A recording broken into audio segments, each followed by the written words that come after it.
adversary over the information purification gate for the first time. Secure from the pests of the weapon that any fleets or army on Earth may them with their own. We shall prevail.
From the Great Basin to the Rockies to the four corners of Utah, Colorado, Arizona, and New Mexico, this is KMMU Main Street Media Utah, coming to you live. You can find us on Rumble, YouTube, X, and our website, kmmu.org. Please join our host, Goud Maragani, for the Goud Crowd, the only radio broadcast good enough to be monitored by Utah's State Bureau of Investigation. Take it away, Goud.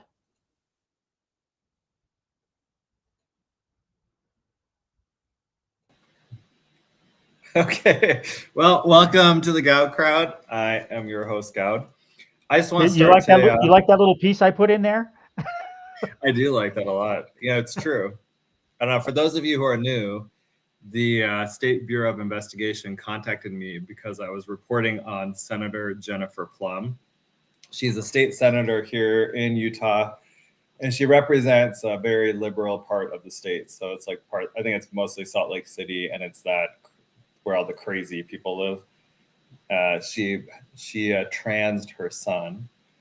So, and she did it for political purposes. So to increase her clout, and I think to help her political career. And I laid this out specifically in a show, like the timeline. You can see the first time she ran for office, she had a son.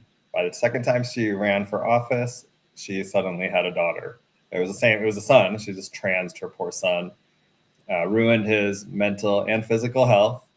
And so when I reported on it, because, and by the way, she uses her son as a political prop. So she constantly talks about him. She constantly brings him up to push legislation or to oppose a legislation that people like me support to eradicate the trans agenda.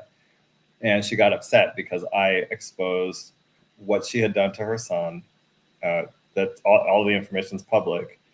And instead of responding or calling into the show, she complained to the State Bureau of Investigation. Well, this agent said he went through all of my social media posts. He listened to my show, decided that everything I've said and written is protected by the First Amendment, so there's nothing more for him to do. And after he saw my show, he actually realized that she was using her son as a pawn in her little political game. So I'll just chalk that off as a win. He understood it. He understood exactly what the problem was there. Well, I just want to start by saying condolences to Mia Love's family. It's very sad. She passed away very young, only 49 years old. So prayers for her family, while they're going through tough times. It's very sad. And so today, though, we have, I think, a pretty exciting show. We'll have a couple people on from Washington County. The Washington County Republican Party had their organizing convention on Saturday. So exciting results out of there. They got a new chairman, Willie. I keep forgetting his name. Willie Billings. It's a pretty cool name, kind of cowboyish. He's going to come on and talk to us in a few minutes. And then we'll also have Paul Gooch on. He was the top vote getter for the state central committee kind of excited. It's pretty cool. And then we'll also have Tracie Halvorson come on to talk about the Salt Lake County GOP convention, which I guess has already been 8 days, 9 days, whatever, 9 days since that what happened. Feels like yesterday, but I guess time just flies. And then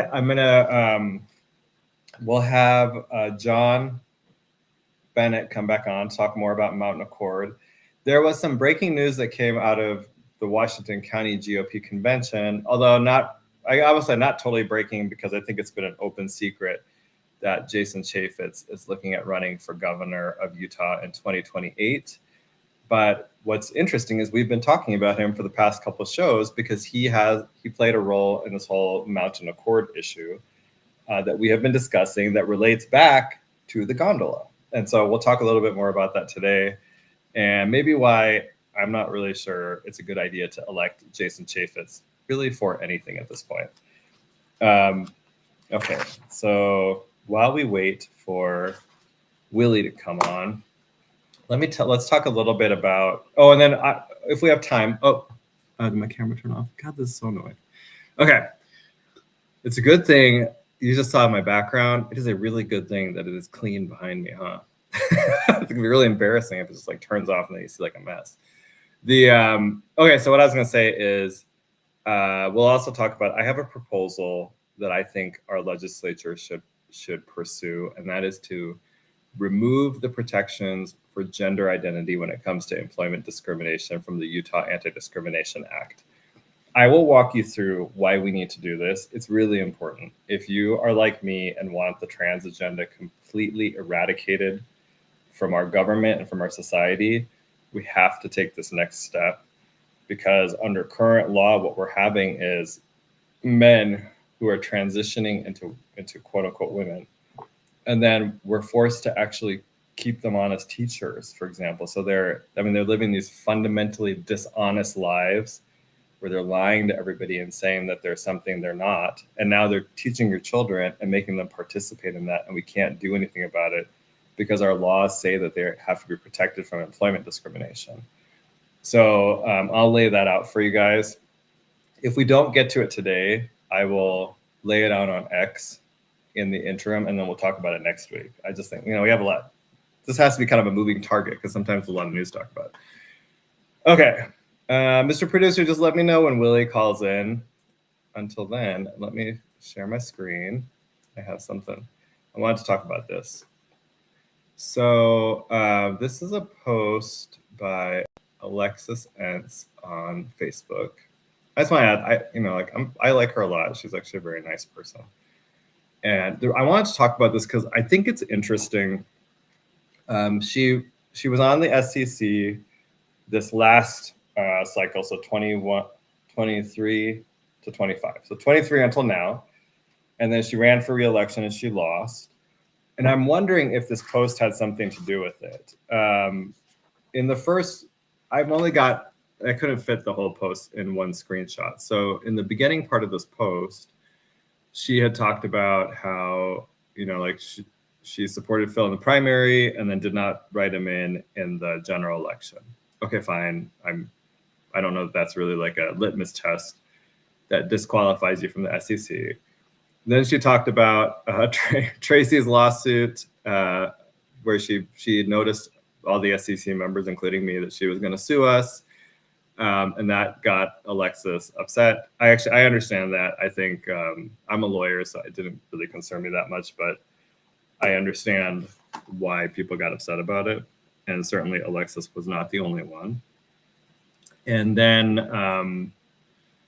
the third one is the one I thought was interesting. So she said, "My last frustration is Phil's support of Tim Ballard over these women who have testified under oath about the harms that were done to them by Ballard. I appreciate the good that Ballard has done in bringing attention to an important issue, human trafficking, but I would never diminish what has happened to these poor women or side with Ballard against them." Okay. This is why I think this is interesting. I don't think there's been a trial in any of these lawsuits against Ballard, and that these women have had to, any of the women who have made allegations have had to testify under oath in a trial where they've been subject to cross-examination. It's a very different thing if you are just doing a declaration and you are saying, this happened to me, that happened to me. People lie in declarations, or they tell a version of a story that favors that, right? Versus what may be the truth. And the reality is when you try cases, you understand this. The truth is usually you have to kind of wade your way through written evidence and testimony to find what really happened in any situation, right? Because everybody looks at this differently. This paragraph of her post struck me as this kind of weaponization of the Me Too movement that happened. I think, like in 2020, we saw it. In 2021, we definitely saw it. And I think there's been a real backlash against that. And, I know I have real concerns with it, because the reality is that if a woman accuses a man of sexual harassment, his entire, he'll get destroyed. His life will be completely destroyed. And it could be that the allegations are made up. I'm not making any judgment about these allegations against Tim Ballard, but I feel like, he's innocent until they prove him guilty. And I just want to wait and see what happens. But I found this to be problematic, at least from my perspective, because I have 2 nephews, and I feel concerned about if a girl one day, whatever, if a girl one day makes allegations against one of them of sexual harassment, and then now his life is destroyed, or sexual assault, or whatever it is, and people just assume that because the allegations were made, they're true, when that's not the case. A lot of times they're not true. And I wish we would learn about this and stop kind of jumping to conclusions. But let me kind of show you. I've been talking about this on X because there is an issue in Utah where this has happened. So let me show you this. Let's see if this will come up for you. Okay, let me stop sharing, and then I'll share this one. In 2021, this is really before I was involved with the GOP on any big level, right? So in November 2020, Trump lost that election, but whatever, I think it worked out for the best, to be honest with you. Then in 2020, though, the Salt Lake County GOP actually did very well electorally. They won a bunch of races that people didn't think they would win, and they spent very little money, including, I think, Lori Stringham's race was one of them. Then in 2021, there were these allegations of harassment that were then turned into sexual harassment by some women against a gay volunteer named Dave Robinson within the Salt Lake County GOP. Oh, hold on, I'm getting an Amber Alert. Very strange. It says that a child, this is Riverdale. I don't even know where this is. Okay. I'm not sure what to do with that. Okay, so what I was going to say, though, is so they made these allegations. At the time, I remember reading about this in the paper and saying, this just sounds like, because there are comments that were made that to me, as a gay man myself, struck me as gay humor, kind of, right? Like a lot of times gay men can be kind of catty. It's funny. Obviously, if you're a woman and you're dealing with a gay guy, it's very unlikely that he is sexually interested in you in any way, shape, or form. In fact, I just don't, it doesn't seem plausible to me. But what I thought was kind of fascinating is that, so those allegations came out, he's a volunteer at the party.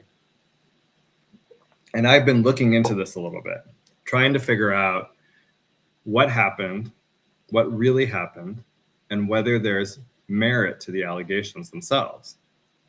And what I've been finding is that I don't think there's merit to these allegations, but a lot of elected officials went public with the allegations, which is where I think the problem comes in. See, if you work at for those of you who worked at an employer, these types of allegations can happen, right?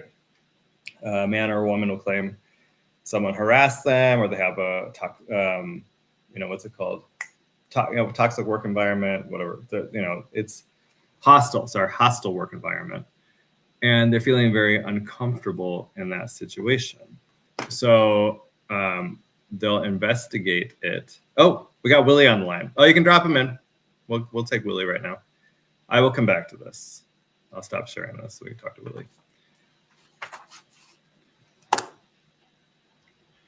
Okay. I'm here. Willie, you're up. Go ahead. Okay. All right. Can you hear me? Yeah, I can hear you. Well, congrats on winning the Washington County GOP chairmanship. Thank you. I appreciate it. Yeah. Talk about why you decided to run for the chair of the Washington County GOP.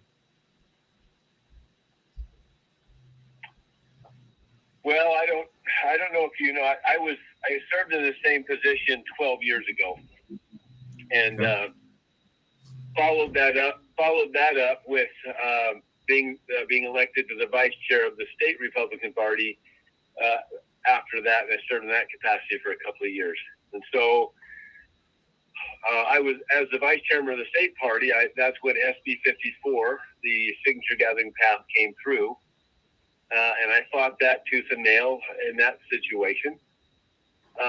And then my wife and I had some really, really scary, life-threatening health conditions, both of us. And so we were kind of out of the ball game for 2 or 3 years. But the entire time, I was still somewhat active in our local party and having a lot of conversations with other chairmen around the state and watching what this new law has done to the caucus convention system, to our party, and things. I've formulated some plans and to try to help that situation, and actually thought about doing it on a statewide basis. But I after my consultation with Rob Axon, the state chairman, I want to help at home. I want to first start here in Washington County, literally what I believe to be the bastion of true conservatism left. Not that there aren't pockets of it in Utah and other counties, but I really feel strongly that Washington County could be the beacon of light when it shines on that. And I thought to do what I want to do to help the party and to turn that tide going the other direction, I needed to be in this chair position again. And so that's why I decided to run for this, was to help in that situation with my experience and my ideas of how to fix it that nobody else has really been doing. So that's kind of what I want. I want to engage in that process and really help the primary voters know what the delegates know. Okay. I guess talk about how you'll do that in terms of educating primary voters about what the delegates know. Well, there's never been a big outreach. I mean, not that people haven't tried, but there hasn't been a successful outreach to the primary voters to try to bring to their knowledge what the party actually is in their county, what the value is of the party, and the fact that there's delegates in every neighborhood, fairly close to all of these primary voters, that these people actually know the candidates in that they have met them. They've asked them the questions. They've been to multiple events of all these candidates. They've heard the candidates answer all of the questions that are pertinent, and they've formulated opinions on which candidates are best based on actual face-to-face knowledge, hearing them, talking to them, asking them questions. And the primary voters are basically voting based on just TV ads, radio ads, and it seems like 1,000 5x7 colorful cards. And there's a gap between those two, simply in the information they're getting. You know, I've talked to thousands of people, literally, and I just don't buy into the fact that the primary voters, in fact, I know the primary voters are not further left or centrist or not as conservative as the caucus attendees and the delegates. The vast majority of the primary voters out there are good, solid, conservative people that believe the same things. They're just not getting the same information. but they're just as conservative. They're intelligent, honest, hardworking people doing their thing. But if you were a delegate and I'm a primary voter, and you've literally spent hours upon 20 or 30 hours vetting all of these candidates, coming to know who they really are, feeling of their spirit, and I'm the primary voter, and my vote is going to be based on the TV ads. Well, there's naturally going to be a difference between how you vote and I vote. So What I want to do is I want to make sure the primary voters en masse, they come to know that their county party is valuable to them, and that the delegates that live right in their own neighborhoods have met, known, asked these questions. And I want to turn the hearts and the minds of the primary voters as to where they get their information on the candidates to their local friends, neighbors, and relatives. And then that will bring the primary voters in congruency with the delegate votes. And that's what I want to attack, and that's why I wanted to do this. Okay, so as an example of that you would have delegates call the people in their precinct and tell them, hey, this is the work that I've done, this is the vetting that I've done, and here's why I came to my conclusion. Is that an example of what you're talking about? That's one example. That's one example, that the delegates that were elected by their neighbors reach out to everybody. But there's a lot more that can be done that's never been done before. And so I want to make sure that we reach out as a party in all ways, shapes, and forms on an ongoing, continual basis to help people, help the primary voters out there understand the power in the caucus system and why it's created all of this greatness in our state for decades and decades and decades. And I want them to know the detriment and how SB 54 is destroying that, and basically has turned us into a California style elections. And that's what we are. We have the pure primary system now, and that's where we're at. Okay.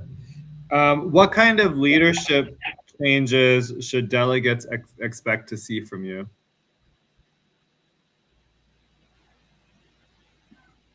Well, I will be much more engaged in all of the Republicans, not just caucus attendees and delegates and county central committee members, but they can expect to see me all over the community, speaking on an ongoing basis, reaching out to them with all platforms, using all the technology that's now currently available, not just live meetings, but webinars and Facebook Live stuff, and just reaching out in mass to the primary voters that most of them don't even know the county party exists. If they do know it exists, they don't know what a caucus meeting is. And I'm not expecting they're all going to come to caucus meetings. We will increase that. But moreover, I just want to engage with them, and they know me, and they know our party, and they know we're a resource for information about candidates. And right now, the vast majority of Republicans in every county, they're not connected to, they don't know where to get information, and I'm going to fix that. Okay. Talk about what issues resonated with delegates, I guess, leading up to the convention and at the convention. Well, probably the biggest one was the SB 50, the law, that Senate Bill 54 that passed 10 years ago. It seemed like I didn't run into a single county delegate that wasn't concerned about that and asking me how we were going to fix it. And what's interesting is that's why I'm here. That's why I ran. That's what my main thing I'm going to tackle. But there were other things that what people were concerned about, but they were kind of ancillary compared to that one big problem that everybody had and how to fix that. So I'm just going to be very visible and very out there with everybody. There's you take all the Republicans in Washington County, and maybe 15% of them are engaged in the party process. Well, that leaves a lot of Republicans out there that are just as conservative. In fact, some will be more conservative and more outspoken than we are. They've just never been invited.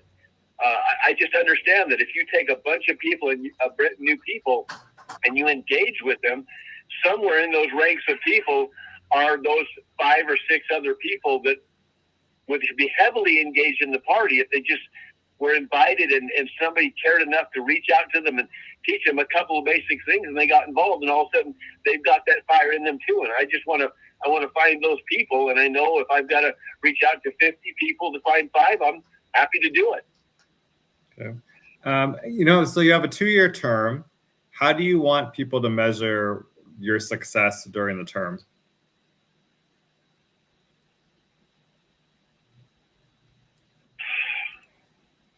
The sheer number of Republican voters that are involved in some way, shape, or form that weren't before, that would be a great start. Okay. That way, I want people to feel like he reached out to everybody, all the Republicans, and he got the rest of the Republicans.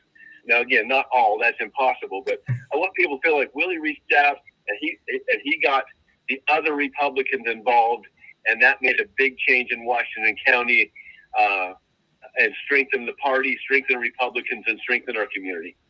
Okay. I just want to circle back to the issues that resonated with the delegates. You said SB 54 was a big issue.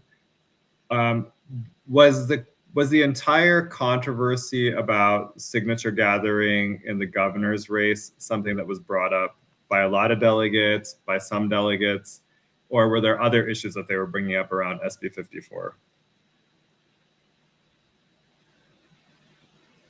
Well, no, it wasn't just the governor's race. I mean, it's the concept of, period. I mean, they feel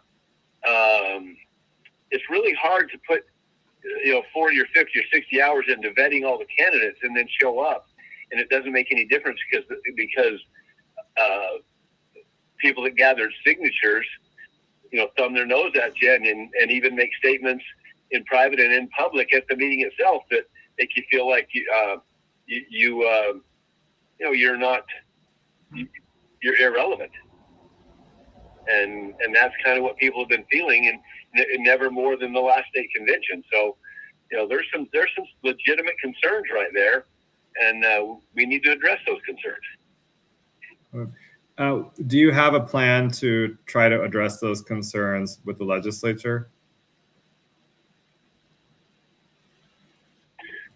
Well, yeah, I'm going to work with the legislature hand in hand. We're going to be nice. We're going to be bold. We're going to be truthful, and we're just going to find a resolution to this thing.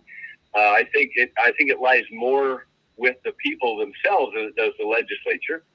I think bringing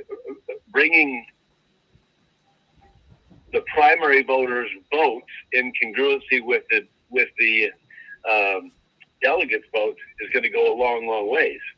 The gripe that people have got is how come the delegates vote one way and the primary voters vote the other way. And the lame excuse that I've heard over and over again by some legislators and some other people is that, well, you guys are just far right wing. You cannot call the heart of the party, true conservatives that are just doing what they can do to strengthen the party, right wing extremists. They are just they're just because somebody is bold and outspoken and willing to speak the truth and stand up for the truth. Political elites and people that have been in office too long like to label people like that to try to discredit them. But the reality is they're patriots. So I'm going to work with legislators and try to find a resolution with this. But really what I'm going to do is I'm going to get it done with the people. Okay. Well, I know we have a hard stop at 5:30. So where can people find you? Well, they can reach out to me through the party website. Get a hold of us right there. They can give me a call and talk to me. I want to be completely open and available to people out there. Or they can reach out to me through email, texting, or phone calls. And I'm going to be open and available. I've got 2 years of my life to do this. Again, my wife is the mayor of Hurricane, and she's doing a fantastic job. In fact, she's actually, as the mayor, putting forward a ballot initiative to create term limits on city council members and mayors of Hurricane City. And that's a big job, but we're having the people speak up on that one, and I think that's going to be very, very successful. So I'm open and available to anybody who wants to talk, unless all you want to do is discredit and hurt other people. Okay? I want to talk truth, and I want to talk resolutions, and I want to talk about ideas, but I'm not going to engage in trying to discredit or hurt another person. I'm not a really aggressive person that gets in people's face, but I have been known to call people out when they're being hurtful to other people. Okay? Okay. Okay, great. Willie, thanks for coming on. We appreciate it. You bet. Have a great day. Appreciate it. Okay. Well, that was a cool call. That's interesting. I like that. I like the idea of trying to get the delegate vote to better align with the primary vote, right? I think, up here in Salt Lake County, we've actually had some of that happen.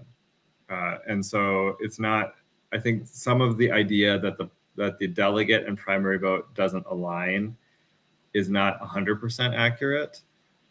Sometimes it's accurate, but I actually think that's less about the candidate than it is about how much money people have and the ability to advertise. And this is what I mean. The convention process is actually extremely cheap to run. You can run for office, hardly spend any money, and you can win races that way. And really, like, when I say hardly spend any money, I mean like hardly spend any money. I think that when I ran for clerk, which is a countywide race in Salt Lake County, so your biggest county, at the convention, we hardly spent any money. I don't even remember what the total was, but let's say it was a few $1,000s, and it was on flyers and signs. And I think someone donated cookies. So that's not even like it was so little money to win over 2,000 county delegates or whatever. But once you move that to the primary, the dollar amounts you need actually increases dramatically.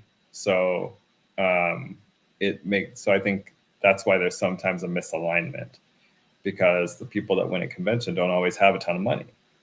And so they can't win. They can't do the type of advertising you need to get name ID, because most of that is name ID. Most of your primary voters are sitting in their homes with a mail-in ballot and completely disconnected from any sort of engagement with the general public. Okay, so we have Paul Gooch is trying to call in. Mr. Producer, is Paul on the line?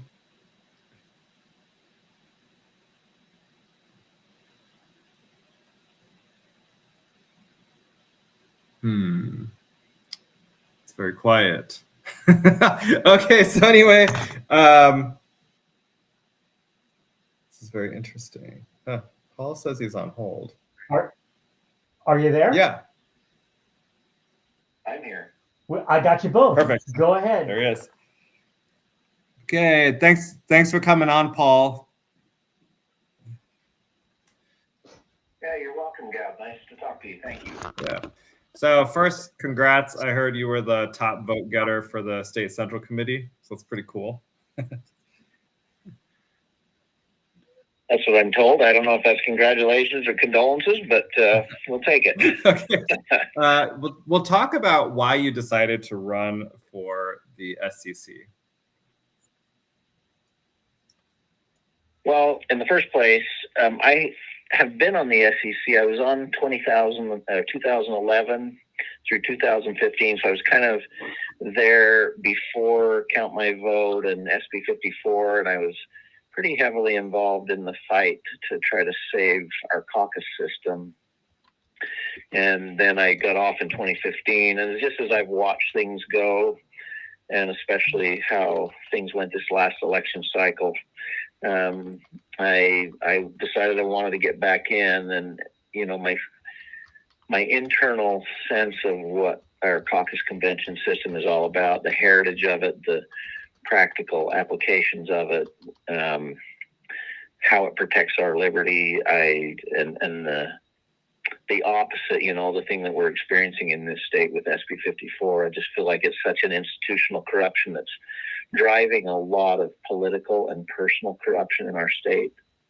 And I have a lot of patients that come through here from other states that move here, you know, the refugees from California and Arizona and Washington State, things like that. And the ones who, there's actually a lot of them, almost like the majority of them, maybe I have a biased clientele, but they almost all say to me, we left our states to get away from this. Why is Utah turning into California? That's like just a universal sentiment I almost get.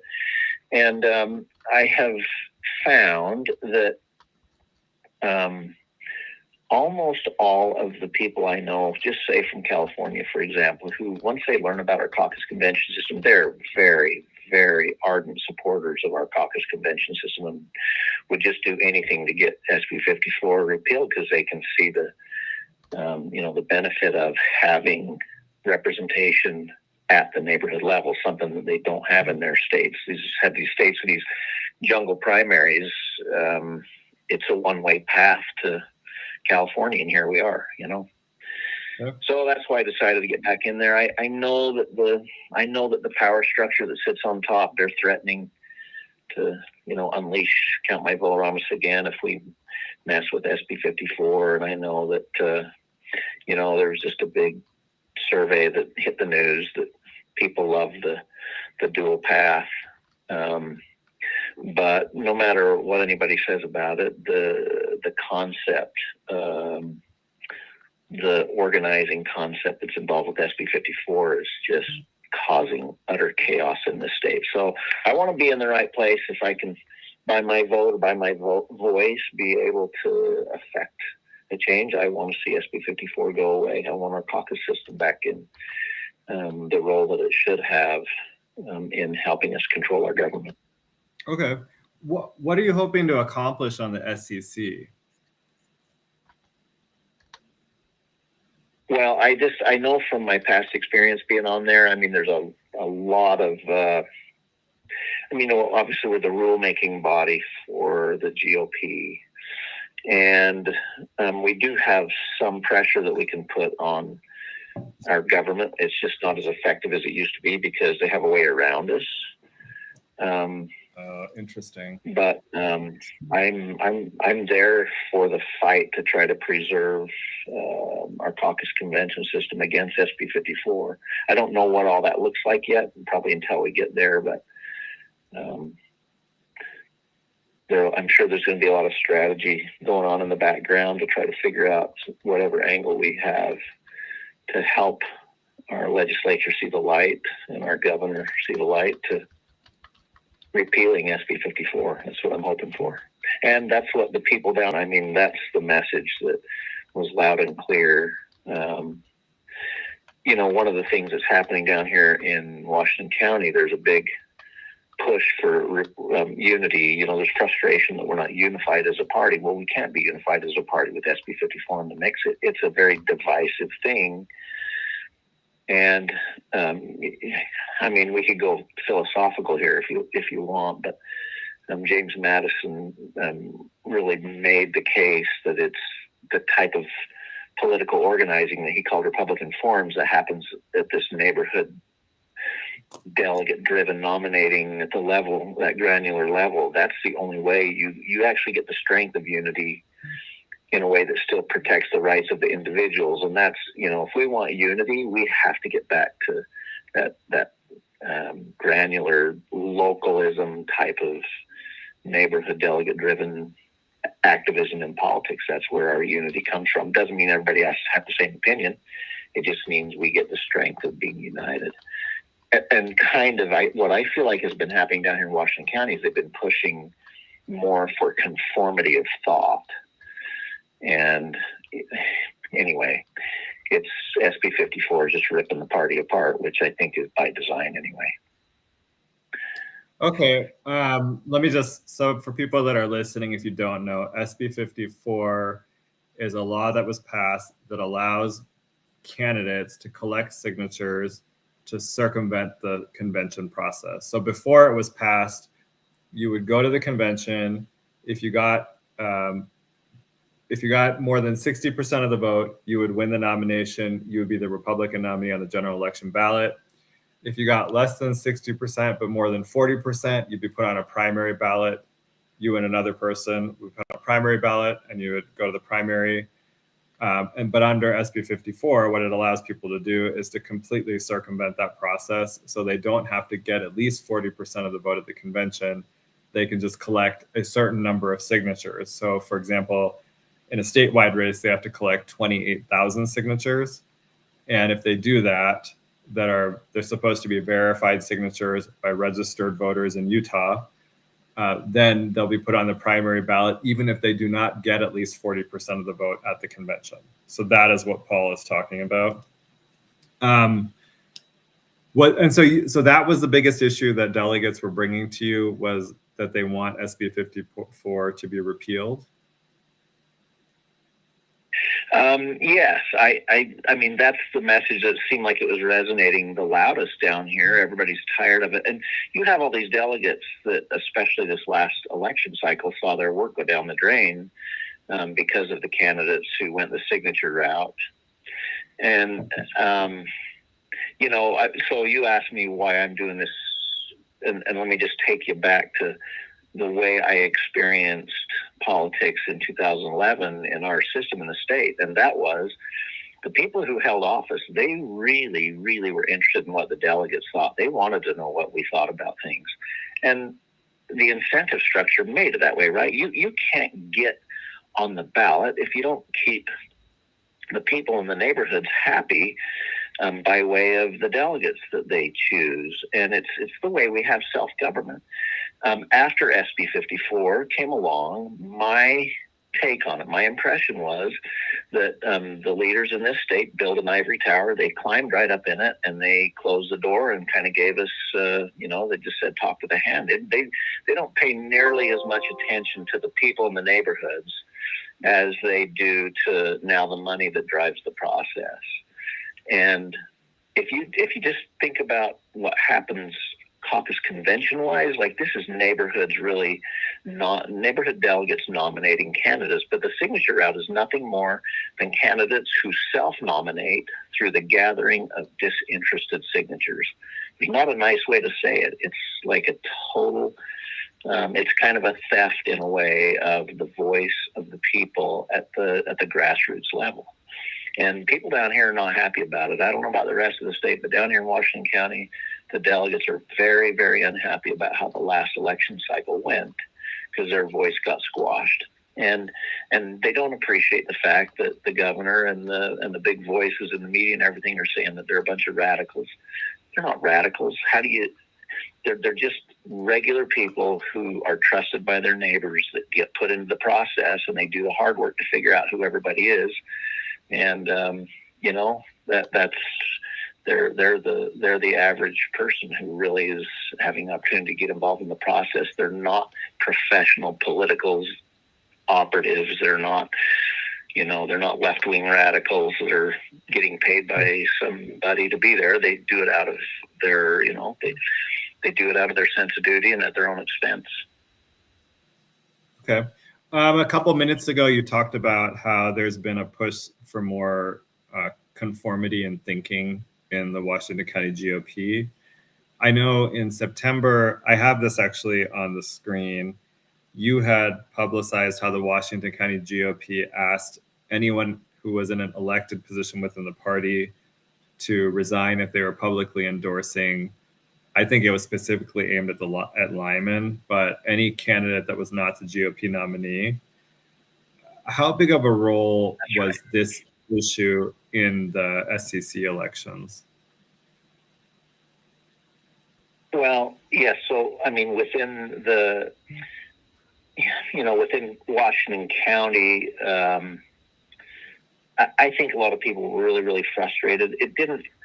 That pressure didn't last very long because the pushback was so hard, but I was one of the people who was asked to resign from my position as a precinct leader because I was endorsing the nominee for governor, who was Phil Lyman, by a large margin. And they may have had a point if I was campaigning for Brian King or something like that, but Phil Lyman was the he was the delegate's choice. And there were quite a few of us down here that continued to campaign for him in his write-in campaign. So, you know, the drive for conformity was, you know, you have to be on board with the nominees, that even though they came by signature. And I don't know, a lot of us just took great issue with that. And but they backed off. Our state chair, our county chair, it was a big frustration on her part, but she backed off once we just stood up and said, no, we're not gonna resign. We're gonna keep doing our jobs. And I think it was just a really strong emotional response on her part, I think, and people saw the light and backed off. We don't need conformity of thought. We just need, you know, the strength of unity that comes from a process that works like it's supposed to. It wasn't working like it was supposed to. So how can you expect to have unity? Yeah.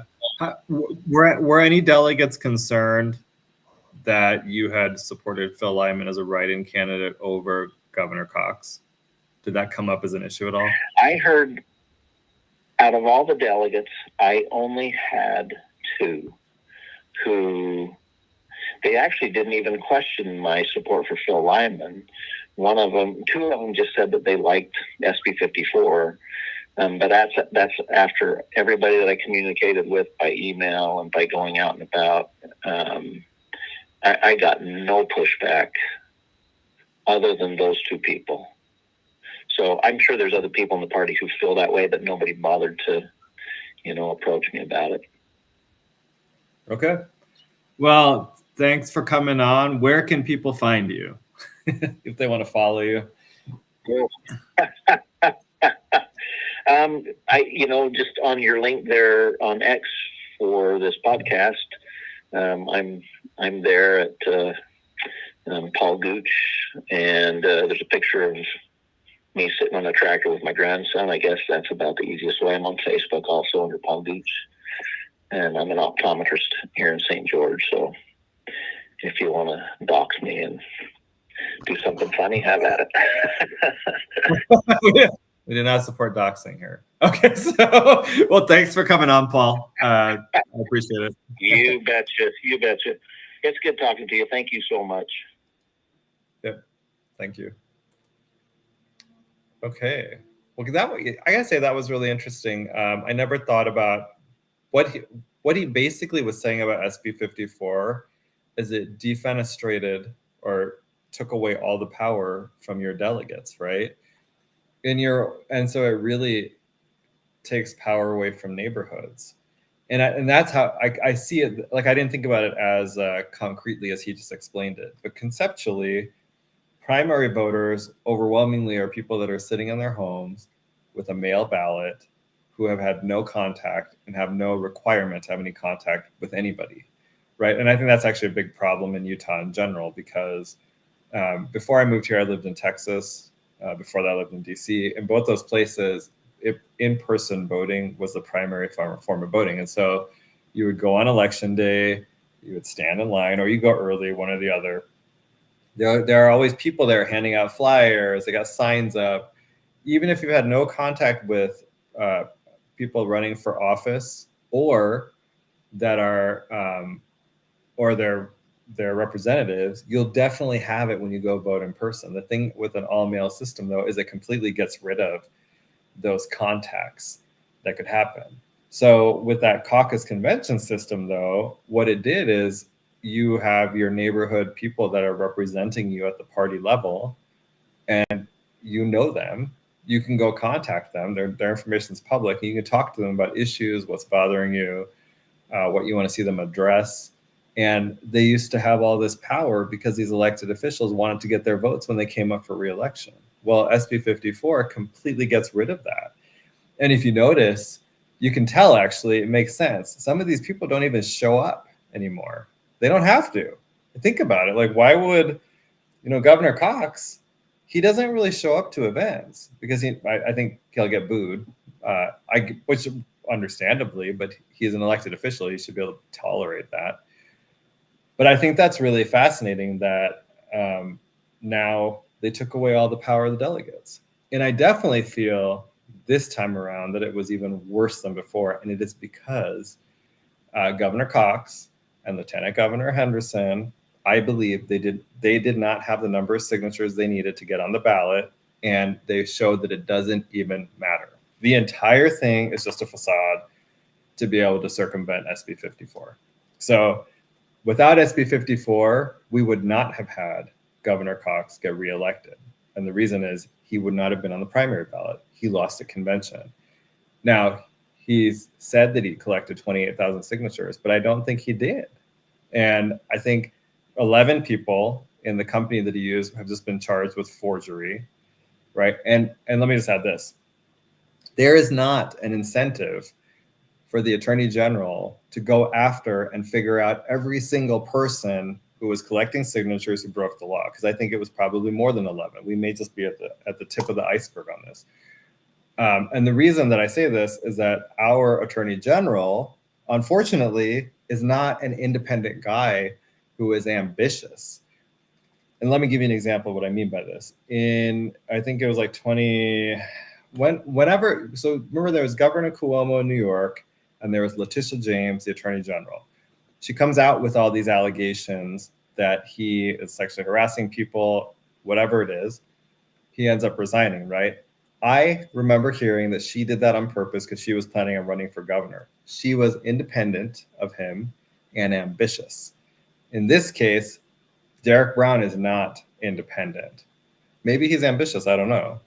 But I think that he's actually loyal to Governor Cox. And so he's not going to go and find every single person who committed forgery. And the reason he's not going to do that is because it could show that they didn't have anywhere near the signatures they needed, right? But let's say if he was ambitious and independent, he would go do that and completely knock Governor Cox out and set himself up to run for governor in 2028, like 100%. And if Emily is listening, or Amelia, sorry, there you go. That's how you get your husband in the governorship. Okay, just so everyone knows, you are watching or listening to KMMU Main Street Media, Utah. So we are live on YouTube, Rumble, X, and the website. It's kmmu.org. And you're listening to the Goud crowd.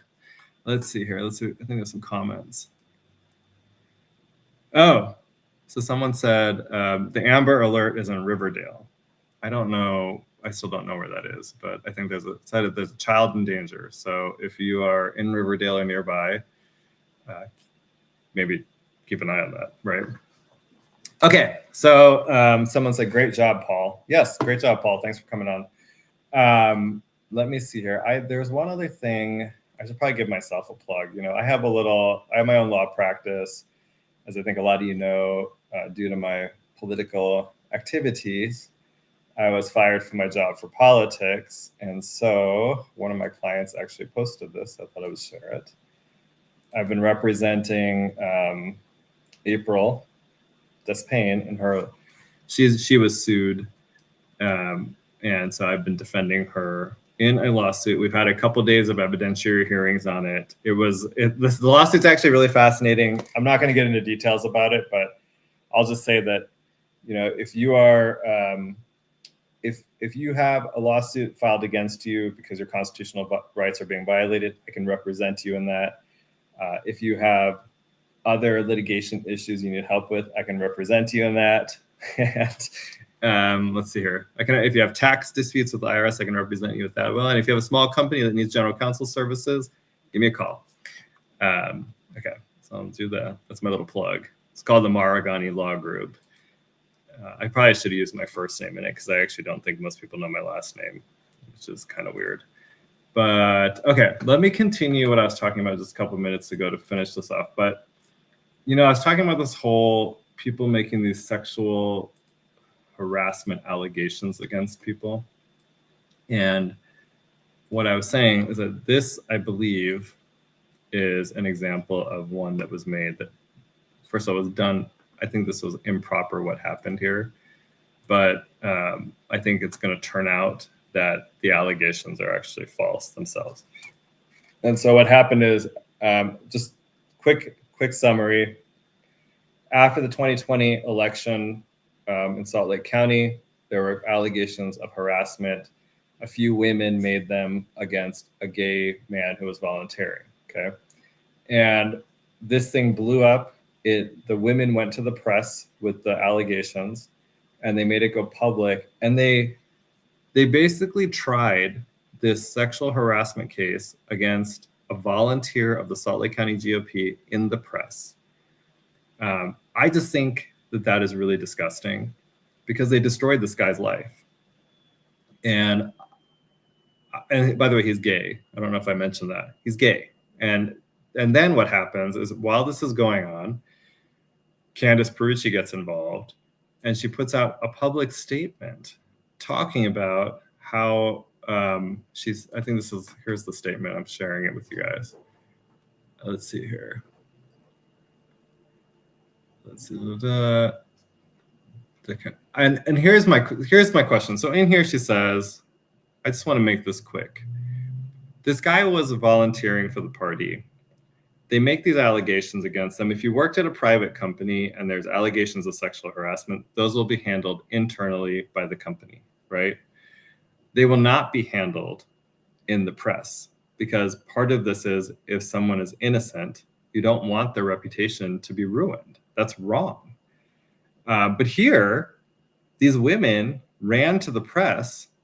They ruined this guy's life. And let me say, there's multiple people who have had their lives ruined, not just with this allegations, but in different methods that are used by elected officials in Utah, where they just throw allegations out into the press, and then the person doesn't have the ability to defend themselves because there's not a way to defend yourself against allegations like this, right? She says, you have to, there's a post before this where she says he engaged in sexual harassment, or she said this is sexual harassment. And then she came out with a statement a few hours later, and you can see all the elected officials who signed it. And there are questions here like, did the party do an investigation? My understanding is yes, and they found that there was nothing to the allegations. But the women then still went to the press with it because I think there's a deeper issue here, and that is that they were trying to knock out the party chair at that time as he was running for the state party chair. So, and I think they were doing that on behalf of a donor. Okay. And so I think this stuff is going to become a little bit of a bigger deal going forward. But the reason why I really bring it up is when you hear somebody just saying, believe all women, or just believe allegations, I don't want that person in any sort of public office at all. The American system is that you are innocent until proven guilty, and we should stick to that. If you are a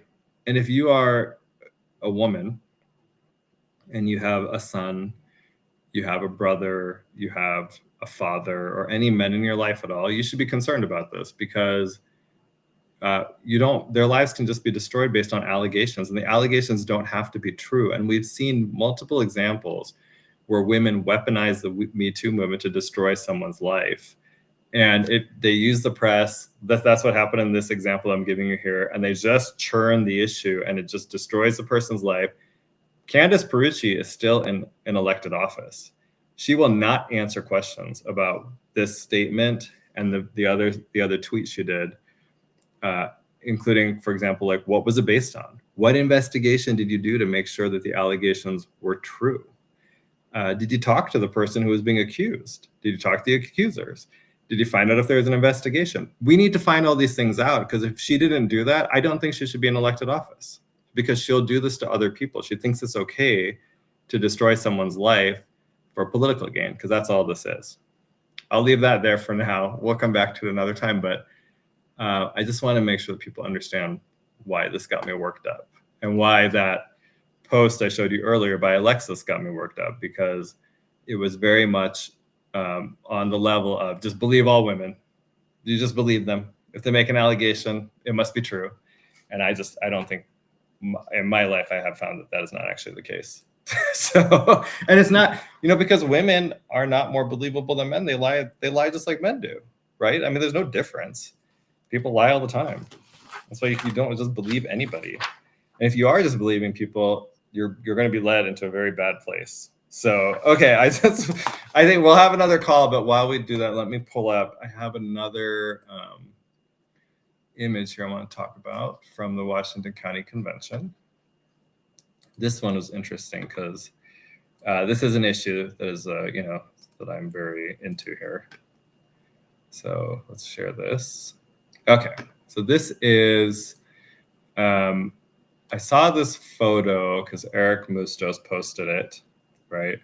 If you look back here, there's this at this table, everyone is welcome. At this table, everyone cares. And this is at this table, everybody matters. So come pull up a chair. And then it says, there's a rainbow and it says, everyone is welcome here. I think this is here. It's very hard to read. Yeah, here. Okay. Bad handwriting. Okay. So this was posted by Eric Mustos, and he interpreted this as being the promotion of the LGBTQ plus agenda at the Washington County GOP convention by Lisa Sandberg, right?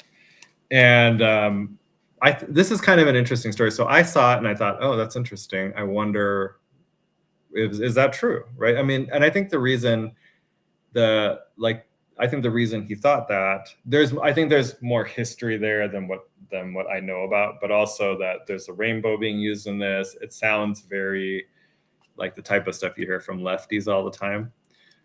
But Lisa actually called me, and it turns out that this was based on a song called At This Table that Amelia Brown sang at the convention that was originally written by Idina Menzel, is that her name? And some other guy. And it's actually supposed to be a Christian song. So I thought this is kind of one of those interesting situations. I thought this was going to be about the promotion of the trans, I would say more the trans agenda, because that seems to be the big thing in Utah, is everybody's always promoting the trans agenda. But it turns out, I guess it wasn't that. And Lisa Sandberg says it definitely wasn't. That was not her intention. Hello, Mr. Producer. I have Tracie on for you. Okay, put her through. Go ahead, Tracie. Hey, Goud, how are you? I'm good. How are you? Good. You're talking about the St. George or the Washington County?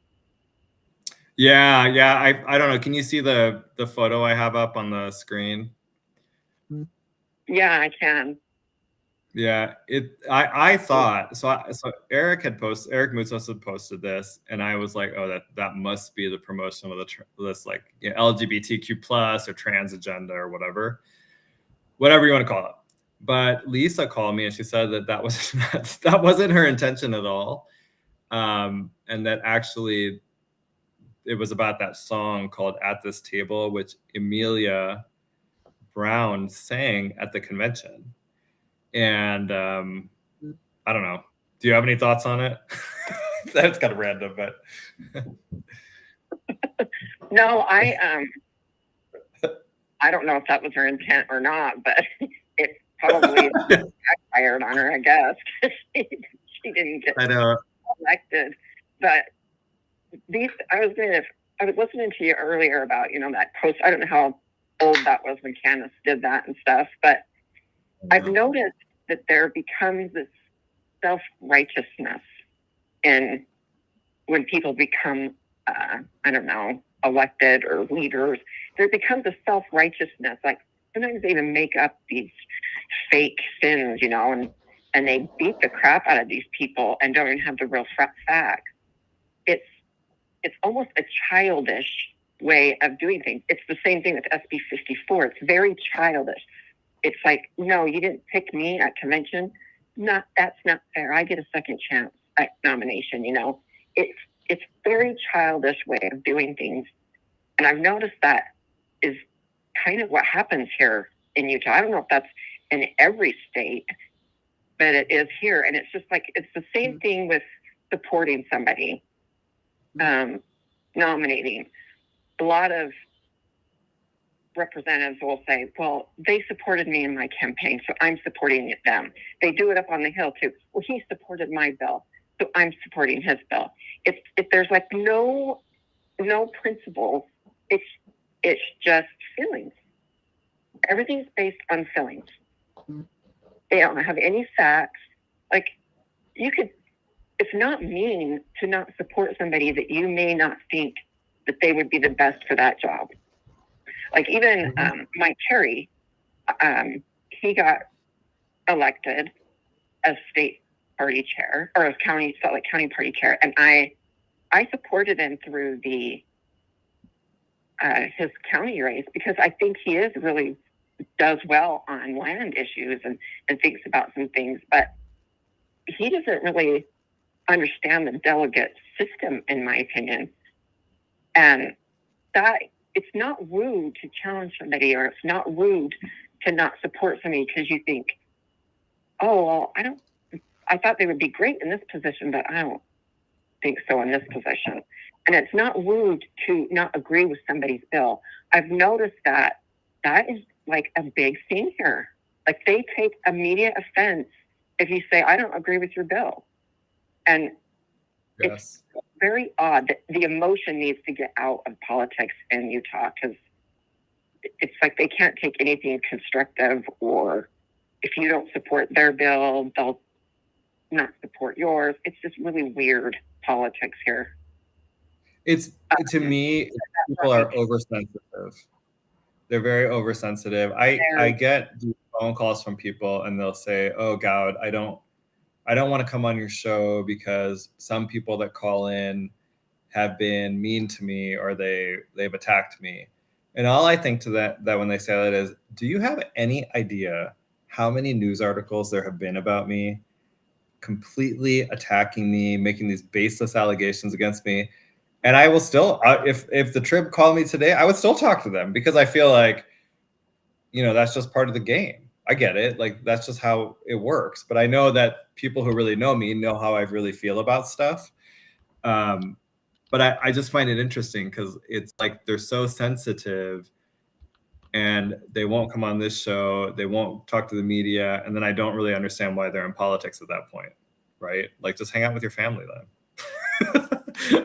Yeah, because you're going to get criticized if you don't do something right. I'll tell you, I think I have one of the best representatives in our city council, but I think it's first of all, it's because he is a principled man. It's also because I even have called him out on one issue that bugged me right from the start. And that was taking developer money. And then his whole time, I mean, he did okay, but he did end up passing something that looked like he was beholden to them. And I think he took it out of innocence. Now, hindsight, I don't think he knew what that would do or help, because he never took it again. And he has been one of the best representatives I have ever had. And that's Troy McDougall, because he actually listens to the people and he does it. But he learned. He didn't go, well, she's mean. And he's like, I talked to him but I did call him out, and people are like, you shouldn't call people out on that. Well, no, I didn't do that. He corrected it, and he became one of the best representatives ever. So you do have to call things out. And they may not even know. I honestly think he did it innocently. He did not, he never wanted to run for city council. But he learned from it, and he never did it again. And that's the type of representatives you want. You don't want the ones that are like, don't hurt my feelings. You can't call me out. That's the kind of representative we need, is that right there. Yeah, in his case, that the last election probably also helped with that, where it was super close, right? I think that kind of reinforced that people did not. I thought, I don't know if you had a different impression of it. My impression was that the main issue was high density housing. That was it. There was nothing else to it.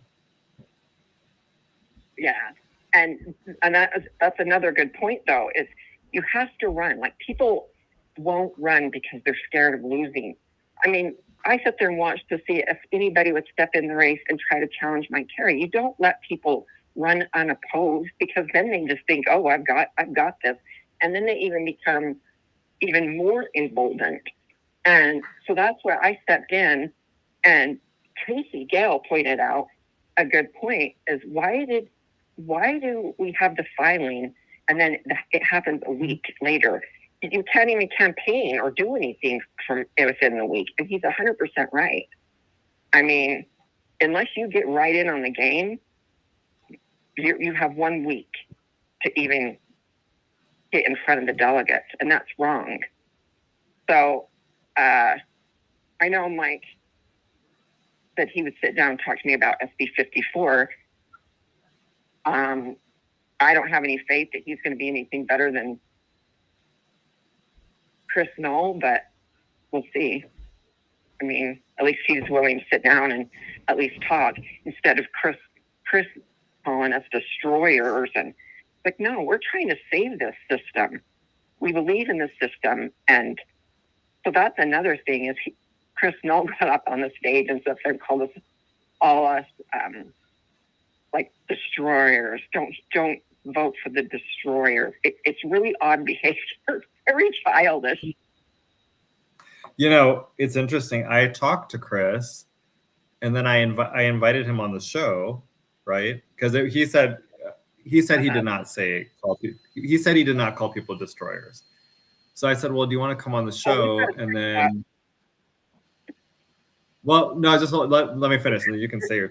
But he said, I didn't call them that. And then I said, well, why don't you come on the show? You can clarify it and, you know, take any calls or whatever. And then he said, I don't think I'm going to try again, but it sounded, he was like, oh, I heard people attacked me on your show. And I said, it's not attacking you. It's criticism. I'm like, you've been in an elected position for 4 years. You must be used to this by now. Like, who cares? Just get on the show and talk about it. No one's going to dox you. Like, Frank, I think we all know where he lives anyway, but it's just like, we just want to talk. Like, you can clarify and you can answer questions and see where it goes. And see, he says that he feels like any criticism is an attack. And it's like, no, we're not attacking you. We're just we're going against and giving you criticism of the way you handle things. Yes, we do. And that's what elected, you do get in the spotlight. You've got to have thicker skin than that. I mean, I'm not even elected, and people come at me, and people it's just funny. Those that get elected, there becomes a different element and a different mannerism. So, yes, I had. I remember when I, with Amy Winder Newton, when I proposed to censure her in the Salt Lake Tribune, she told them that I was harassing her, quote unquote, harassing her. And I was like, what is she talking about? It turned out that her definition of harassment is I sent her emails to her council account asking her questions as a constituent. And but that to me is another example of this, where they're trying to weaponize normal constituent elected official communications because they don't actually want you to communicate with them. And they don't want, they want to be able to sit up there, do whatever they want, and have no criticism at all. Yep. And sadly, SB 54 has made that worse, because now it's harder to unseat somebody unless you're a millionaire or you become one of their selected few that they want in there to keep pushing this agenda. Because if you don't call people out on,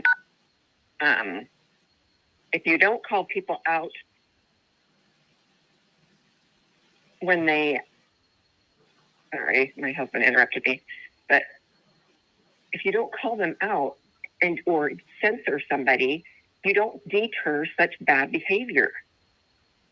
I mean, it'll continue if you just never call it out. Yep. 100%. Okay, so I know you did get on the SEC though, right? And so do you want to talk about what your goal, what's your big goal on the SEC? My big goal is to teach them actually what their duty is. And I think the Southern Washington County, I think they got some really good people on there. So if you teach what the state central committee is, a lot of people don't understand that it's actually an arm of the state, especially when it does the elections, because it's a registered political party. And so the state delegates its primary convention to that. Like, it's like you go hold your elections and then report back of who's your nominee. And I don't think people really understand that process.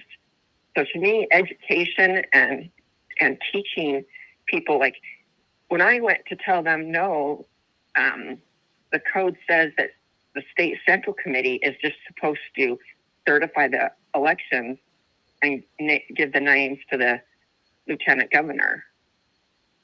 Her duty was only ministerial, to take those names and put them on the appropriate ballot. Instead, Spencer Cox has made up this, because he was in office, made up this arbitrary, well, no, you get a second chance if you spend enough money on signatures, but then I'm not even going to show you my signatures, even if you ask. That is pure tyranny. And the state central committee had the authority and the power to demand, no, you're not doing that. And if you put those names on that ballot, you're going to make a counterfeit ballot, and we're going to get you charged criminally. But they want to keep the status quo, those certain individuals. I don't think the state central committee knew that when I went to go talk to them. That's why I was trying to talk to them that one day in August, and then Kim Coleman files a false police report. I'm like, the way you guys are acting, you're breaking so many laws. They're gonna get in trouble, because she then was trying to get me not to speak to that state central committee. Why would you not want people to speak to the state central committee? And I knew she was just doing the bidding for Rob, but it got her in trouble now because she filled out a false police report. And so I want to teach the central committee what their job is. Yeah, she filled out a false police report. So, I mean, and people will think I'm mean when I actually go and have her charged. But if you do not do that, you do not deter the behavior. You can't be acting like that, throwing somebody out of a meeting because they're there to try to teach you and tell you something's wrong with these elections, that these elections, what's happening in elections, there's some irregulatory. You don't call the police on that person to silence them. That's odd behavior to me. Yeah. Okay. Well, I think we're at time for our call. So do you want to tell people where to find you? Now that you're a state central committee member, they need to be able to find you so they can contact you. Yes, I know, because they always hide it. My phone number is always out there, 801-688-3594. My email is tracie.halvorson@gmail.com. You can also go onto the Salt Lake County website, and I believe if you enter in your information, you should be able to pull up the state central committee, all the members. I think they're supposed to be listed on there. Or on the Utah, I think it's the Utah Republican Party. Yeah. Just FYI, they're scrambling to get all this information up. I mean, so. Oh, are they? It will get there. Okay. Okay. Well, thanks for having me. Okay. Yeah, thanks for calling in. Bye. Okay. Well, so there you go. Another good, interesting. So let's see here. I'm sorry that I know you guys like to see my face. It's not showing. So I apologize on my camera. I already told you guys how, I got fired from my job for politics, and then they offered to let me buy their really nice computer for $180. And instead of just, buying it because it was a good deal, I told them to shove it. And so now I have a crappy computer. So sometimes the camera doesn't work like it should, but I still don't regret what I did. So we'll just have to leave it at that. Okay, so I think that we've gotten. Let me see what I want to talk about next. So this weekend we're gonna have John Bennett's gonna come on so we can talk more about Mountain Accord, and so we'll do that with him. Part of the reason what I thought was interesting is we've talked about, like I said, this Jason Chaffetz's tenure as a representative in Congress and how he went to Congress to get federal designation for the Cottonwood Canyons, which would have actually put more federal restrictions on land use in those canyons, which is the opposite of what all of our federal officials are officially trying to do, where they're actually trying to get federal land to be returned or given to Utah so that the state can control it instead. He did the opposite of that. And so we'll talk more about that with John, because I think it's fascinating that it broke more publicly that he is looking at running for governor. And I would actually say I think he's going to run for governor. A big thing that I don't know if people have realized this yet is that we have a clear leadership vacuum. And so the next few years, it'll be interesting to see how that's filled. And so what I mean by that is that I think Governor Cox's political career, at least, is pretty much over in terms of the governor. Like, he's not going to run for re-election. And then I think with the way this last election was run with the signatures, I think Lieutenant Governor Henderson, who's actually a very unintelligent person, I think her political career is dead. I don't think delegates will select her. I don't know if she could even get 28,000 signatures. Her and Governor Cox could not actually collect them, which is why I think what happened, where you had signature gatherers committing forgery. We don't know that they actually collected 28,000 signatures. They won't let anyone see it, but they want you to believe them. You should just believe people that lie all the time.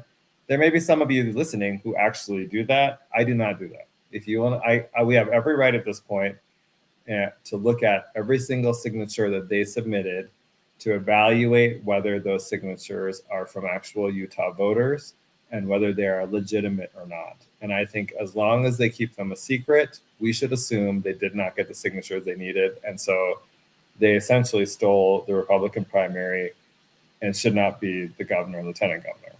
But the reality is that we're stuck with them. But I think the one positive is I think their careers are basically over. So there's that. Also, Governor Cox is weird, right? I mean, I saw this week that there's that bill that went through to ban, they're saying it's to ban pride flags in classrooms, but that's actually not what it is for. And it is to do that, but it's also to ban all flags that are not listed from our classrooms. And what I thought was so fascinating about this is I saw an article where they said Governor Cox is trying to figure out whether he's going to sign it. So now that his political career seems like it's not going anywhere, he's back to pushing the trans agenda in Utah. So, which is what I warned people about during the election, is that I don't think he's ever had a real transformation. I don't think he has had a real transformation in terms of the trans agenda, although I'm saying maybe he did just sign it. Let's see. Well, actually, I don't know. He signed 75 bills today. I don't know if he signed it or not, but the last article I said that. And so I don't think he's actually had a genuine transformation on the trans issue. I just think he was doing it for political purposes, and he's going to go right back to his old position that he is supportive of it. I think there's multiple reasons why. I'll let you can speculate as to what those are. I've made it very public, my views on this. And so, but anyway, that's dead. So I think you have this leadership vacuum. You have Jason Chaffetz, who's talking about running. I don't even know why you would consider him, because like I said, I think the fact that he resigned from the House, where he was making almost $200,000 a year, to make more money in the middle of his term when he could have just waited a year and just not run for re-election, to me is just like, you're not worth my time. I don't think you should be in office anymore. Go away. But then we'll talk about the federal land issue as well, because I think that lends more credence to the fact he's actually not very conservative, and that should scare people. I think the other person you'll have run for governor is Mike Schultz, the speaker. And I have questions about how good of a gubernatorial candidate he would be, because I think this session of the Utah legislature was actually really bad if you're a normal everyday person. And the things that they have done over the last 2 sessions, really, I think overall. And so I question whether he should really be that person. And then the third, Phil Lyman has said he was planning on running, I think, so you have that. And then it'll be interesting to see if anyone else jumps in. So do you have like a Kim Coleman jump in? Because I think she's gone in to run for something. You could have Rob Axon. He's the current party chair. Maybe he'll run for something. So lots of moving parts. Like leadership vacuums like that can create really interesting situations. So that's something to be thinking about when you see people take different types of steps as they go forward. So I'll just throw that out there for everyone to kind of think about. Before we bring John on, there was one other thing I wanted to mention, and it is the following. I don't even think I have this in my notes, but I had a couple of years in 2021. I led this election integrity committee, right? And we put out all of these suggestions about the different. Hold on. We reported on how our election system runs, where the vulnerabilities are, and different reforms that should be made to the system, right? This year, they made some changes that I think are positive. The last I checked, Governor Cox had not signed the legislation yet. But one of the changes is you're going to have to write your last 4, I think, of your social security number, or last 4 your driver's license number on the outside of your mail ballot, along with your signature when you submit it. In an article in the paper, they credited the Heritage Foundation with that, because this is one of the things I found is a lot of our elected officials, they don't like to give credit to grassroots efforts to actually make suggestions, to do work. Because they're afraid of competition. Well, they gave, so Schultz and his people gave credit to the Heritage Foundation. That suggestion was actually in the Salt Lake County GOP's election integrity report that I and others that live amongst you in Salt Lake County were the ones that actually suggested. That suggestion has been there since 2022. We're the ones that made it. And I wish our elected officials would make more of an effort to give credit to the grassroots. This is, on top of the fact that they totally took away all the power of the delegates with SB 54, like we talked about earlier, they do everything they can to make it so that the grassroots does not want to help and doesn't want to do any work because they're a lot of them are just full on attention whores, and it's just sad. Now, again, before we get to John, one more thing. I'm just going to give you a little call to action here. There is a bill. Let me see what the bill number is so you guys can. HB 263. I'm going to share my screen. Okay, so HB 263, Lindsay Ertz did a piece on this. But this will, can you see? I don't know if you can see my screen. There you go. Okay. This actually will require county clerks to disclose more data about our elections, including, I think, copies of the ballots and the cast vote records. I want to be very clear. Your ballot does not have any personal information on you, about you on it. So if they disclose it, that is not telling anyone how you voted. That needs to be clear to people, because I think a lot of times people think it somehow is your personal, like it has personal information about you. It does not have it unless you write on it. And if you write on it, that's your fault. So the bill would make them have to scan those and save them. And then also the cast vote record. These clerks are making this false argument that if you can see the cast vote records in some tiny little precinct, you might be able to triangulate who voted a particular way. Well, there was another piece of legislation that was passed this year that allows them to combine. There are a few precincts in every county that are kind of small, and they're like that because there's multiple elections in a precinct. Everyone is voting for all the same elections. So sometimes they have some that end up really small just because of location and what's left over. In this legislation, it gave clerks the power to combine those different precincts together so that because their concern was we have these tiny precincts and it makes it so that people could figure out who voted for what. Okay, and so they did this on purpose to allow the clerks to bring anonymity back to those small precincts. So they have a way to fix this. The 28 of our 29 clerks came out against this bill that will increase transparency. And so I'm just asking you, for those of you who care about transparency and want more transparency in the election system, email the governor and tell him you want him to sign this bill. The only clerk who has come out in support of this bill is Aaron Davidson of Utah County. I think he's the only good clerk that we have in the state, to be honest with you.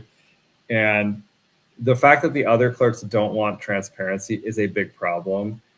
And it's something that, I think all of them or most of them come up for election in 2026. You might want to make this an issue about why they're not being transparent. I just want to add one more piece. I posted about this on X, but the reality is that the data that they're talking about posting online in Utah, they already post that in other states. So for example, if you go to Idaho, they post copies of their ballots, and I think even the cast vote records, they just post it online. You can go and search it. There is no reason why we can't do that in Utah as well, and why we should not be doing that. The only reason that clerks don't want you to do that is because I think that ballot adjudication is probably bigger than what we think, and it is probably may be impacting some election. If everything is straight and those ballots are being counted exactly as they are cast, there should be no issue with them disclosing all of the ballots. And even for the ones that are adjudicated, they could disclose on there how they adjudicated it, which way it went. And I'll just note that Lanny Chapman, who's the Salt Lake County clerk, was Soros funded. George Soros's only goal is to destroy our election system and to turn us into a communist hellhole. That guy is just pure evil. She was funded by him massively. He gave him and his allies gave her $180,000 into a PAC. There's a reason why they funded her. Okay, and she's coming up for re-election in 2026. You need to understand she's opposed to more transparency. Why? Ask yourself, why would a clerk be afraid of transparency? And that's my message to all of you. So write into the governor, write into your state rep, and let them know you want him to sign this bill. Let me just make sure I got the number right. It's HB 263. Okay. I'm going to stop sharing this, and let's go to. We'll go to our next. Okay, Mr. Producer, if you want to pull John up, that would be great. Hi, John. I think you can see me this time. Yeah, I can see you now. You can't see me. My camera's not working for some reason, that's all right. So I apologize. I'm paying attention. How are you? I'm going to buy you a new camera, Goud. Thanks. I'm good. Okay, so we'll continue our conversation about Mountain Accord. Like we usually do, do you want to start with just a quick summary of your background and how you got involved with Mountain Accord? Sure. So I worked for 15 years for the governor's office. Well, longer than that, but for 15 years I was in the governor's office. I was the staff for something called the Utah Quality Growth Commission, which had two tasks. One was to do land conservation around the state, working with farmers to sort of protect land, keep it in agriculture, that sort of thing. The other thing that we did, though, was to work with local governments on a lot of issues around growth and to figure out how we might get better growth policies in some of those places. And so when Mountain Accord came up, I participated, or at least tried to participate in as many of those meetings as I could. Because of that, it became clear to me that while I was doing that, that there were some issues. They weren't recording the meetings. I asked once if they could give me the recording because I had not been able to attend, and they said, "Well, we don't record the meetings." And I asked why, and they said because we believe that we're not required to to record the meetings. We're not subject to the Open and Public Meetings Act. The reason was they argued that they were somehow not a public body as defined under the act. My reading of the act was different, and so as the things progressed, there were a group of us who coalesced, a handful, maybe less than a dozen, but we began to ask a lot of questions about Mountain Accord, about how they arrived at this rather interesting and in some ways frightening accord, this document that had all these people signing. And also we're interested in whether they really were not subject to the Open and Public Meetings Act. What did the Open and Public Meetings Act mean if they weren't subject to it? How could they be spending public money and not be required to be transparent in how they were doing that? Mm-hmm. And so we started down the process of asking some questions, and I think we've been talking a lot about what some of those questions are. Yeah. So now can you give us a quick summary of how Mountain Accord is related to the gondola? So people understand why we're talking about this. Well, so one of the things that came out of Mountain Accord, the main product of Mountain Accord was the Accord itself. And one of the things that the Accord did was to recommend spending a lot of money on a major transportation infrastructure investment in Little Cottonwood Canyon. At the time the Accord was finished in 2015, that was a funicular railway up the canyon, and they even were proposing that we drill a hole through the side of the mountain from Alta over to Brighton, and so that the final stop in the train would actually be in Big Cottonwood, and it would go from Snowbird to Alta, and then through the mountain, through a tunnel and down to Brighton. In order to do that, though, they needed some federal funding, and then they also were proposing a federal designation, a change in the way we manage this land in the canyons, and all of this was sort of this big balancing act. They were telling everybody that they had to come up with. Well, we'll give the environmentalists this, and we'll get some proposals on the other side. In order to justify spending all that money in the canyon, they did a number of studies of, what's the usage and all of that sort of thing. And I was struck by, when I read the environmental impact statement for the gondola, that these studies that were created by Mountain Accord to promote this big train are now being used, and you can read this in the purpose and need statement, but they're now being used as a significant part of the justification for building the gondola.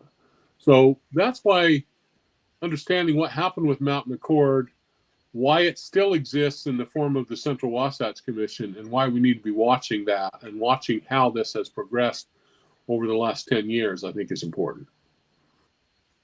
Okay.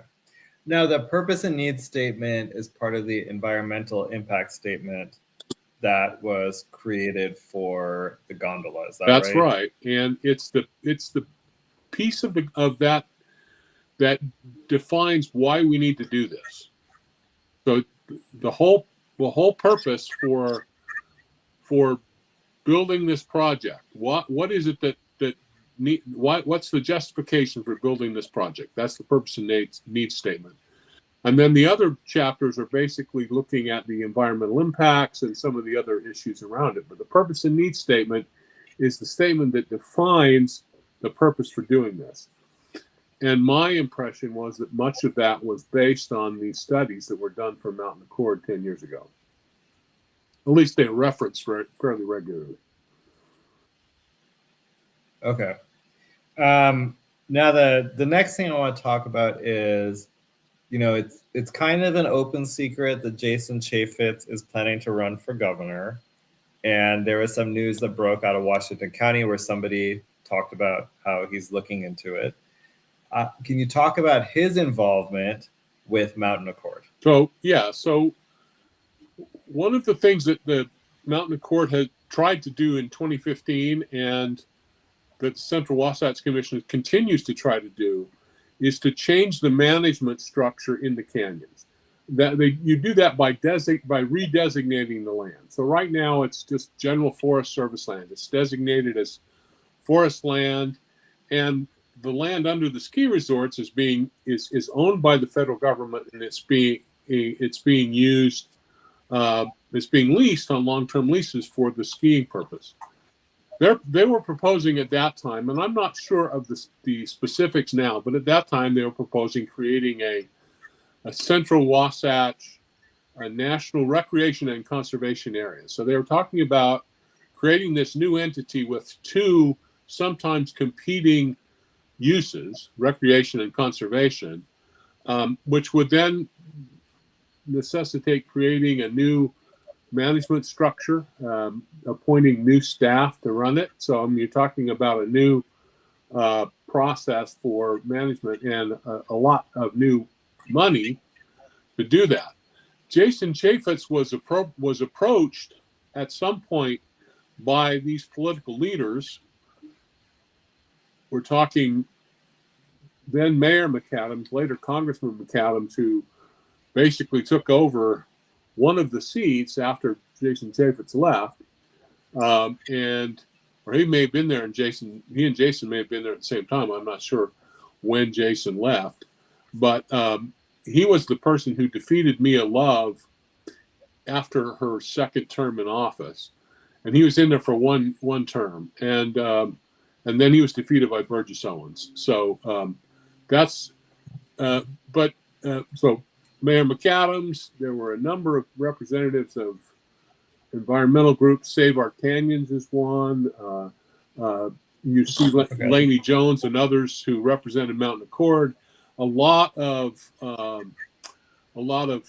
local government officials, many of whom are kind of the murderer's row of the environmental movement on that.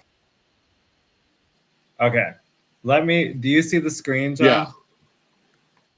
Are you able? So this, just for people that are listening, we are showing, it's a still shot of a YouTube video of when Jason Chaffetz went and presented the Mountain Accord to Congress, asking Congress to pass it and do what John was just talking about, create this federal designation.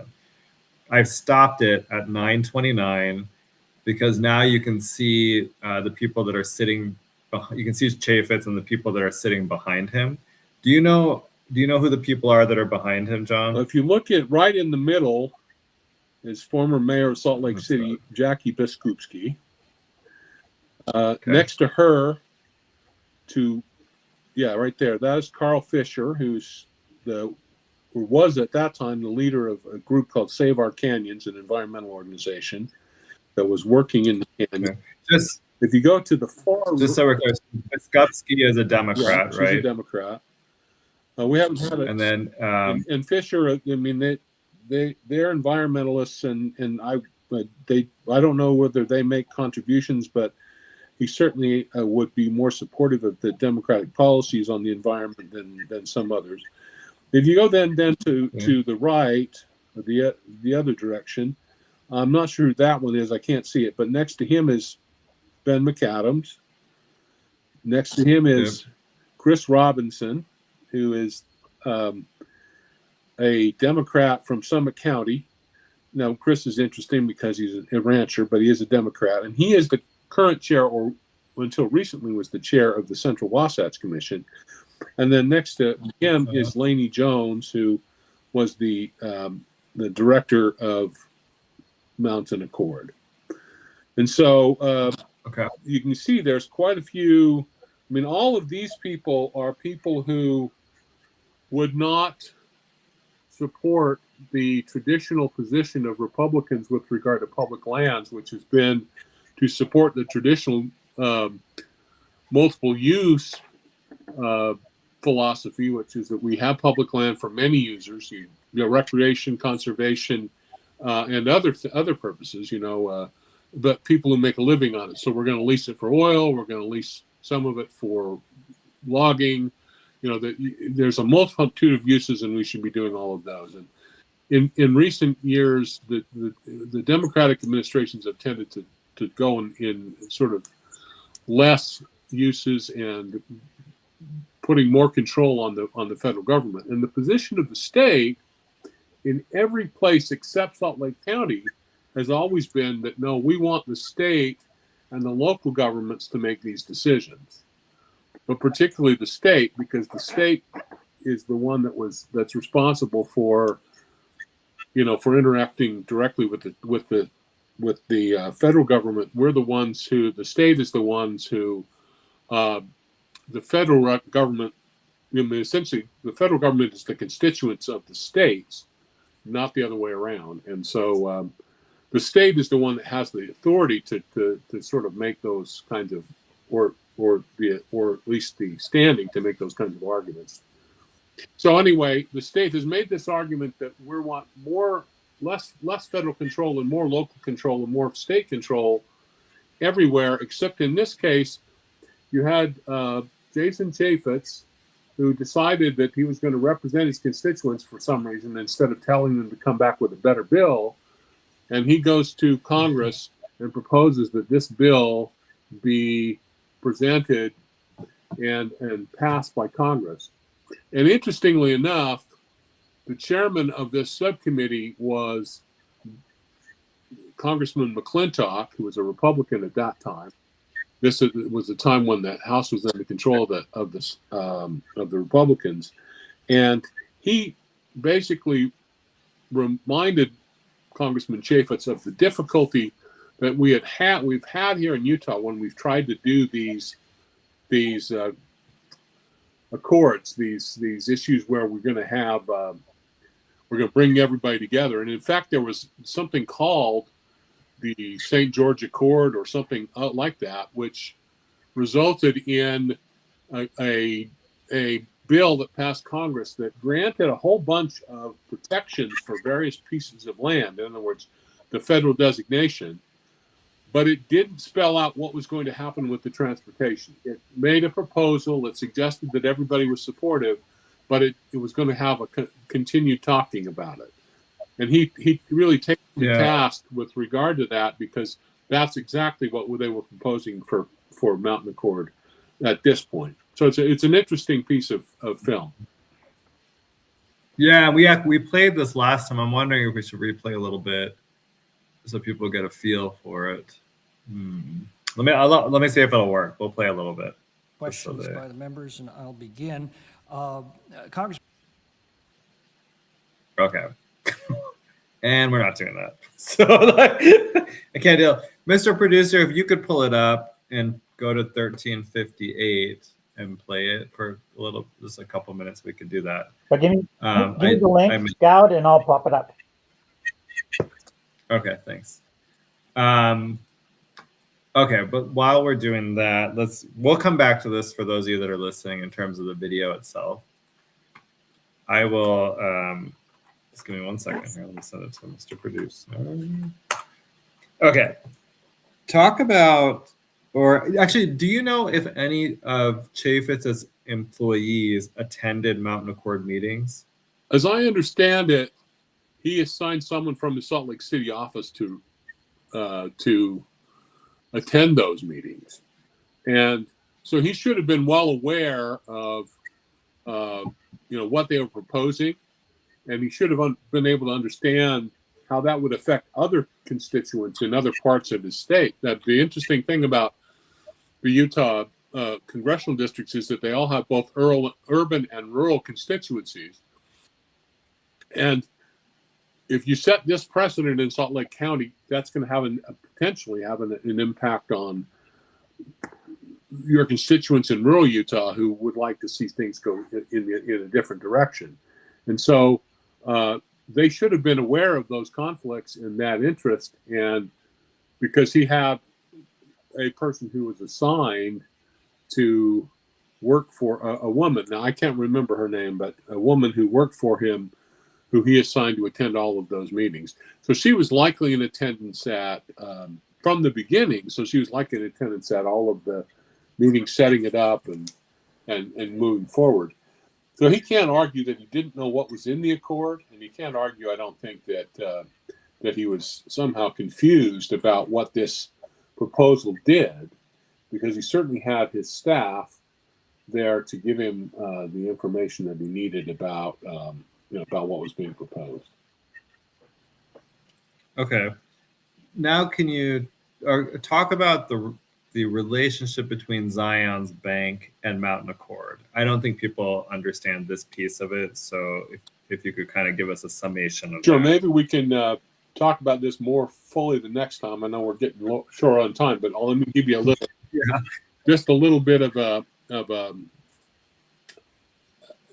thing, a little bit of an overview. So after Mountain Accord passed and the Congress chose not to act on this bill at that time, there was an effort continuing to create a new entity to with the intent of continuing to work on implementing the recommendations of Mountain Accord. And that entity exists today. It's called the Central Wasatch Commission. It has continued for the last 10 years working on at least one of the things it's been working on for ever since is trying to find a bill, trying to modify the bill such that it could pass and you could get these federal designations. And part of what happened then was that Ben McAdams was elected so they do that using the Interlocal Cooperation Act, which allows a group of public entities to do as a group what they could do as individuals. And then so you can bring the state or several cities and some local districts together to create an entity, and that entity then can do things that they all could do on their own. But if they did them on their own, they wouldn't be as effective. That's the argument. So they've created the Central Wasatch Commission. And part of that was that they needed to raise money for that commission. And so they went out and began to solicit the participants in Mountain Accord to see who would join in. In the meantime, some of them had begun to hear about the issues, the concerns that were being expressed, the fact that the auditor's office had said, no, they're wrong about this. The district attorney's wrong about this. They are subject to the Open and Public Meetings Act. The fact that there was a lawsuit. And so they began to look for ways to shore up the value of Mountain Accord in the eyes of these local governments. And they went to Zion's Public Finance, which is a wholly owned subsidiary of Zion's Bank. All of the people in that division of Zion's Bank are the ones who are the bond counsels for most of these cities. And as a bond counsel, they have the responsibility that under federal law, they have to be scrupulously honest, because when people invest in municipal bonds, they don't necessarily have any other sources of information besides the bond counsel. And so the federal government requires them to be scrupulously honest. They were given, so in order to get Zion's Public Finance to do what they call the financial transparency report, they had an existing contract, and they went ahead and used that contract to promote, to create this report, which left out some really key pieces. When it talked about transparency, it left out the fact that the state auditor had taken a position opposite to that of the district attorney, and it left out the fact that there was a lawsuit that had been filed. And as a result, we believe that there were some local government officials who had some concern about whether they should participate in the Central Wasatch Commission, who were convinced, because it had the Zion's Bank logo on it, that their concerns were assuaged, and they were willing to go ahead and join this cause and commit long term to their communities paying into this for the longer term. What we know is that Zion's Bank didn't write the report. They simply put their logo on it. And so for some reason, they were willing to kind of sell their reputation in support of Mountain Accord and the creation of this Central Wasatch Commission. We can talk more about that next time if you want to go back and look at this for a minute. And I know you're almost out of time, but that's where we would start next week if you want. Yeah, we'll talk. Yeah, so for the audience, we'll get more into this next week. We were originally going to talk more about it this week, but with the Jason Chaffetz news out of Washington County, I wanted to kind of rehash that a little bit. Mr. Producer, do you want to go ahead and play the video? We'll do like a couple minutes and then the show will be over. So testimony will now begin with 5-minute questions by members, and I'll begin. Congressman Chaffetz, everything you said, word for word, could have been said about the St. George Accord. In fact, was said about the St. George.